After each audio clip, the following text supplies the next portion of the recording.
जय श्री राम। देवियों और सज्जनों, आप सबका मेरे चैनल लर्निंग थ्रू गुरु कृपा पर हार्दिक स्वागत है। मित्रों, आज हम एक बहुत सुंदर प्रसंग रामचरितमानस से उठाएंगे। आज के प्रसंग में हम बात करेंगे उस वर्णन की जिसमें तुलसीदास जी ये शो करते हैं, ये दर्शाते हैं कि जब रावण के द्वारा त्यागे जाने पर विभीषण प्रभु श्री रामचंद्र जी की शरण लेने के लिए आते हैं, तब श्री राम जी विभीषण को कैसे एक्सेप्ट करते हैं, कैसे उनको स्वीकार करते हैं। जब वो उनके शिविर में आते हैं तब उनका विभीषण जी का कैसे स्वागत किया जाता है, इस विषय को हम आज डिस्कस करेंगे। तो जब रावण ने विभीषण को त्याग दिया तो विभीषण प्रभु श्री रामचंद्र जी को अपना सर्वस्व मानकर उनकी शरणागति के लिए उनकी ओर चल दिया। जब विभीषण ने ये संदेश भिजवाया प्रभु श्री रामचंद्र जी को कि मैं प्रभु की शरण में आया हूँ, उनसे भेंट करना चाहता हूँ, तब दूत ने आकर श्री राम जी को उनकी ये बात कही।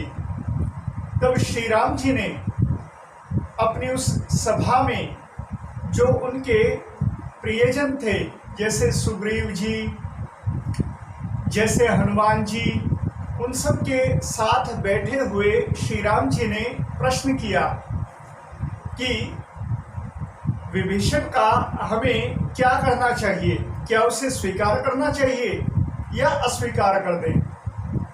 तब सुग्रीव ने कहा कि हे प्रभु, मुझे तो ऐसा जान पड़ता है कि वो हमारा भेद लेने आया है, क्योंकि है तो आखिरकार शत्रु पक्ष का ही। इसलिए मेरा तो ये विचार है कि हम उसे बंदी बना लें। सुग्रीव की इस बात को सुनकर श्री राम जी ने मुस्कुरा के कहा कि हे मित्र, तुमने बात तो नीति पूर्वक की है। नीति यही कहती है कि उसे बंदी बना लेना चाहिए, लेकिन हे मित्र, मेरा तो यह प्रण है कि जो कोई मेरी शरण में आता है मैं उसे अभय कर देता हूँ, अपनी शरण में आने वाले को मैं निर्भय कर देता हूँ। फिर श्री राम जी कहते हैं कि अगर किसी ने अपने जीवन भर करोड़ों पाप किए हों, बहुत दुष्ट कर्म किए हों, और वो भी मेरी शरण आ जाए, तो हे सुग्रीव, मैं उसे भी नहीं त्यागता। क्यों? क्योंकि अगर एक बार भी जीव मेरे सन्मुख आ जाए, मेरी शरणागति प्राप्त कर ले, मेरी भक्ति को स्वीकार कर ले, तो वो अपने जीवन को सफल बना सकता है, अपने जीवन से समस्त दुखों का निराकरण कर सकता है।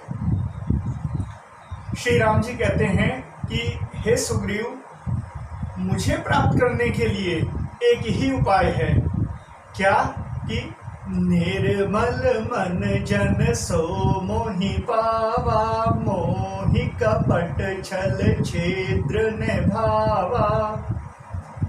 कि जो मनुष्य निर्मल मन वाला होता है वही मुझे प्राप्त कर सकता है, क्योंकि मुझे छल कपट नहीं सुहाते।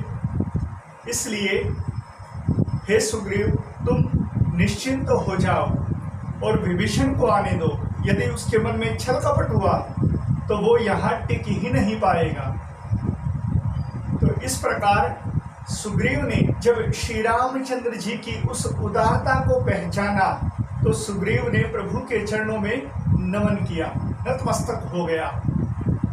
तो इस प्रकार इस प्रसंग में हमने देखा कि प्रभु श्री रामचंद्र जी कैसे अपनी उदारता का परिचय देते हैं और कैसे श्री राम जी बड़े से बड़े पापी को भी अपनी शरणागति में लेकर, अपनी शरण में लेकर उसका उद्धार करने के लिए तत्पर रहते हैं। बस आवश्यकता है तो जीव केवल प्रभु की शरण में चला जाए और प्रभु ने जैसा कि स्वयं कहा इस प्रसंग में कि श्री रघुनाथ जी को पाने का एक ही उपाय है और वो है निर्मल मन। जिसका चित्त निर्मल होगा, किसी प्रकार का पाप कर्म, किसी प्रकार का दुष्विचार, दुष्चरित्र जिसके जीवन में नहीं होगा, ऐसा निर्मल मन वाला व्यक्ति ही प्रभु श्री रामचंद्र जी को प्राप्त कर सकता है। और प्रिय भक्तों, मित्रों, श्री रघुनाथ जी को पाने के लिए अपने चित्त को, अपने निर्मल को, अपने मन को निर्मल बनाने का एक ही सर्वोत्तम साधन संतों ने कहा है और वो है प्रभु श्री रामचंद्र जी की अमृतमय कथा का श्रवण और गान। श्री रघुनाथ जी के निर्मल गुणों को सुनना और प्रभु के निर्मल गुणों को गाना, यही एकमात्र इस कलिकाल में अपने चित्त को, अपने मन को निर्मल करने का एकमात्र साधन है। तो देवी और सज्जनों, आज हमने इस प्रसंग में इस प्रकार जाना कि हम अपने मन को, अपने चित्त को निर्मल बनाकर प्रभु की अमृतमयी कथा से, प्रभु के पावन नाम से अपने चित्त को निर्मल करके श्री रघुनाथ जी की शरणागति प्राप्त कर सकते हैं और अपने जीवन का उद्धार कर सकते हैं। तो आज के लिए इतना ही। कल फिर और ऐसे ही किसी प्रसंगों को लेकर श्री राम जी का गुणगान करेंगे। जय श्री राम।